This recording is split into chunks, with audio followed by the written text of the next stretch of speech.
प्यारे विद्यार्थियों, इस वीडियो में हम पवन दूतिका नामक शीर्षक के अंतर्गत जो भी पद्यांश आपके पाठ्यक्रम में रखे गए हैं उनकी व्याख्या करेंगे।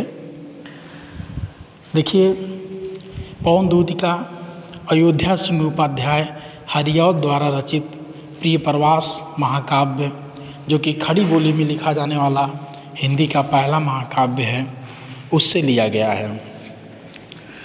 इसमें पवन को दूती बनाकर भेजा गया है। इसके पहले भी संस्कृत साहित्य में प्रकृति के विभिन्न रूपों को दूत बनाकर भेजने का काम किया है, जैसे मेघदूत, हंसदूत इत्यादि। तो देखिए, पद्यांश आपके सामने है। लिखा है, बैठी खिन्ना एक दिवस वे गेह में थी अकेली, आके आंसू दृगयुगल में थे धरा को भिगोते, आई धीरे इस सदन में पुष्प सदगंध को ले, प्रातः वाली सुपोन इसी काल वातायनों से। अगला है, संतापों को विपुल बढ़ता देख के दुखिता हो, धीरे बोली सदुक उससे श्रीमती राधिका यूं, प्यारी प्रातः पवन इतना क्यों मुझे है सताती, क्या तू भी है कलुषित हुई काल की क्रूरता से। तो ये पद्यांश आपके सामने है। सर्वप्रथम इसका संदर्भ लिखेंगे। संदर्भ देखिए, प्रस्तुत पद्य पंक्तियाँ द्विवेदी युग के प्रसिद्ध कवि अयोध्या सिंह उपाध्याय हरिऔध द्वारा रचित महाकाव्य प्रिय प्रवास से हमारी पाठ्य पुस्तक में पवन दूतिका काव्यांश से उद्धृत है। तो इस तरह आप इसका संदर्भ लिखेंगे। पुनः हम इसकी व्याख्या पर आते हैं। देखिए, व्याख्या करने से पहले हम आपको अवगत करा देना चाहते हैं कि व्याख्या कोई अनुवाद नहीं होता है।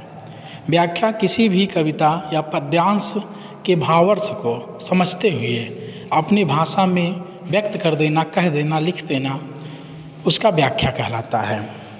व्याख्या के लिए कोई ज़रूरी नहीं है कि उसका अर्थ हम ऊपर से निकालें।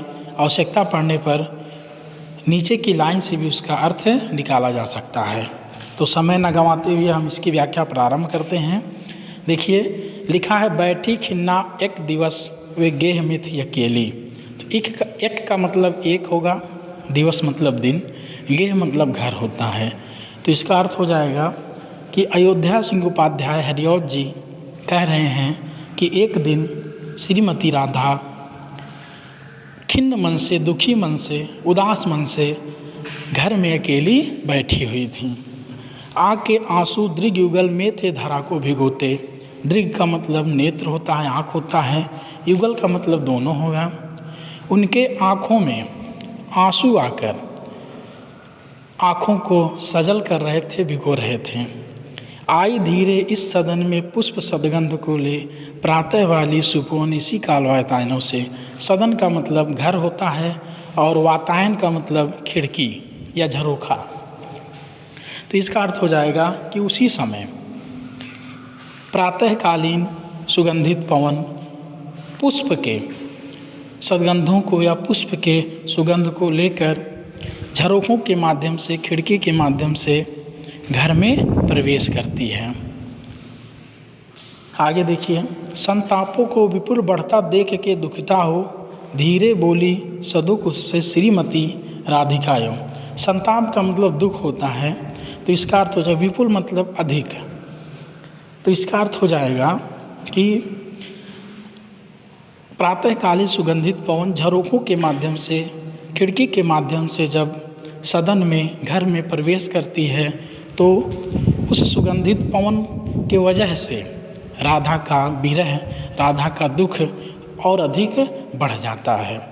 राधा इस दुख का अनुमान करके और अधिक दुखी हो जाती हैं और दुखपूर्वक उदास मन से धीरे से उस पवन से बोलती हैं। क्या बोलती हैं? देखिए, प्यारी प्रातः पवन इतना क्यों मुझे सताती, क्या तू भी है कलुषित हुई काल की क्रूरता से।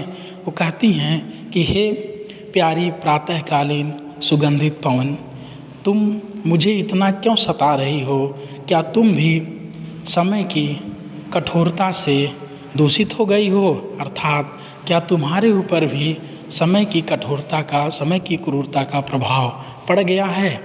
तो इस तरह आप इसकी व्याख्या करेंगे। और अगला हेडिंग इसका काव्य सौंदर्य होता है। देखिए, काव्य सौंदर्य इस तरह आप लिखेंगे कि राधा की मनोदशा का भावपूर्ण चित्रण किया गया है। दूसरा, भाषा खड़ी बोली। खड़ी बोली इसमें इसलिए है क्योंकि प्रिय प्रवास खड़ी बोली में लिखा जाने वाला हिंदी का पहला महाकाव्य है। ये संपूर्ण महाकाव्य खड़ी बोली में लिखे गए हैं। अलंकार, देखिए मानवी का अलंकार इसमें है। मानवीकरण अलंकार वहाँ होता है जहाँ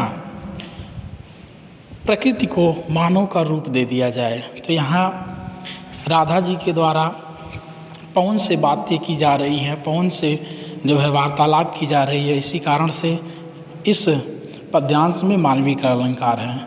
रस, देखिए श्रृंगार रस, क्योंकि राधा जी विरह में हैं तो श्रृंगार रस हो जाएगा। शब्द शक्त, देखिए अभिधा, गुण इसमें प्रसाद है और छंद है मंदाक्रांता छंद। तो इस तरह से इसकी संपूर्ण व्याख्या पूर्ण हुई।